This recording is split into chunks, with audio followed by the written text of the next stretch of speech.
అప్పుల బాధలు వెంటాడుతున్నాయా? అయితే 6 జేవిఆర్ వారి జాతిరత్నాలు ధరించండి. అందరికీ నమస్తే, వెల్కమ్ బ్యాక్ టు మన టీవీ. నేను మీ రమ్య. ఒక మనిషి హృదయంలో ఉన్న బాధ, ఒక తండ్రి ఆవేదన, ఒక కుటుంబం ఎదుర్కొంటున్న భావోద్వేగ పరిస్థితిని ప్రపంచం ముందుకు తీసుకొచ్చే ప్రయత్నం చేశారు హీరో జయం రవి.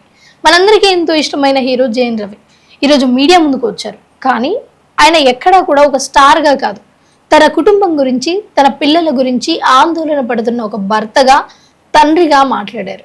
ఇక ముఖ్యంగా చూసుకున్నట్లయితే గత కొన్ని రోజులుగా సోషల్ మీడియాలో, యూట్యూబ్ ఛానళ్లలో, వివిధ వార్తలలో ఆయన వ్యక్తిగత జీవితంపై అనేక రకాల వార్తలు ప్రచారాలు అవుతున్నాయి. అలాగే ఊహాగానాలు కూడా వినిపిస్తున్నాయి. ముఖ్యంగా ఆయన భార్యతో ఉన్న విభేదాలు, కుటుంబ సమస్యలు, పిల్లల భవిష్యత్తుపై వచ్చే చర్చలు కూడా అభిమానులలో ఆందోళన కలిగించాయి. ఇక నిజమేంటో తెలియకుండానే చాలా మంది తమ వ్యక్తిగత అభిప్రాయాలను కామెంట్స్ చేస్తూ ఉన్నారు. ఇక ఈ పరిస్థితులలో ఒక కుటుంబం ఎదుర్కొంటున్న మానసిక ఒత్తిడి ఎంత తీవ్రంగా ఉంటుందో మనం అర్థం చేసుకోవాలి. కానీ ముఖ్యంగా పిల్లలు ఈ సమస్యలపై మౌనంగా బాధపడే పరిస్థితి వస్తే ఇది ఏ తండ్రికైనా కానీ భరించలేని విషయం.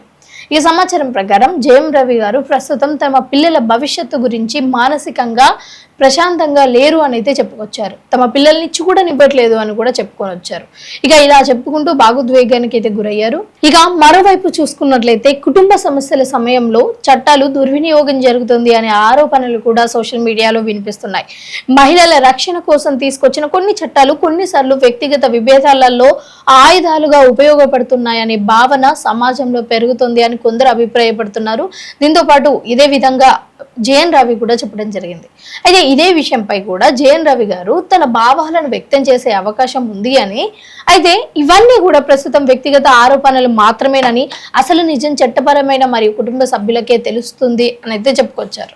ఈ రోజు ఈ ప్రెస్ మీట్ లో మనం ఒక హీరో మాటలు మాత్రమే కాదు, ఒక మనిషి మనసులోని బాధను విన్నాం. ఎప్పుడు ప్రశాంతంగా కుటుంబ విలువలకు ప్రాధాన్యత ఇచ్చే ఒక వ్యక్తిగా మనం కనిపించాడు జయం రవి. కానీ ఇలాంటి వ్యక్తిగత విషయాలపై బహిరంగంగా మాట్లాడటమే ఈ పరిస్థితి అసలు ఎంత తీవ్రంగా ఉంది అని చెప్పడానికి ఒక చిన్న ఉదాహరణ అని అనుకోవచ్చు. అయితే ఈ సందర్భాన్ని ఎవరి మీదైనా ద్వేషం, విమర్శలు, ట్రోలింగ్ కోసం ఉపయోగించకూడదు. కుటుంబ సమస్యలు చాలా సున్నితమైనవి. బయటకు కనిపించేవి ఒకవైపు ఉంటే, లోపల మా కుటుంబం అందరికీ తెలిసింది ఇంకోవైపు. నిజమైన పరిస్థితులు ఆ కుటుంబ సభ్యులకు మాత్రమే పూర్తిగా తెలుస్తుంది. ముఖ్యంగా పిల్లల భావోద్వేగాలను దృష్టిలో పెట్టుకొని మీరందరూ కూడా స్పందించండి అని కూడా జయం రవి గారు అయితే స్పష్టం చేశారు. ఇక మీడియా సభ్యులుగా, ప్రేక్షకులుగా, అభిమానులుగా మన బాధ్యత ఈ విషయాన్ని సంచలనంగా కాకుండా మానవీయంగా చూడటం. ప్రతి సెలబ్రిటీ వార్త వెనుక ఉన్న నిజమైన భావోద్వేగాలు ఉంటాయి. బాధ, నిరాశ, ప్రేమ, కోపం, ఆశ ఇవన్నీ కూడా కలిసి ఒక మనిషి జీవితాన్ని ప్రభావితం చేస్తూ ఉంటాయి. ఈ రోజు జయం రవి గారు తన మనసులోని మాటను మీ ముందు చెప్పారు ఆల్రెడీ. సో ఆయన మాటలను గౌరవంగా వినాలని, ఈ పరిస్థితిని పరిపక్వతతో అర్థం చేసుకోవాలి అని మనందరం కోరుకుంటున్నాం.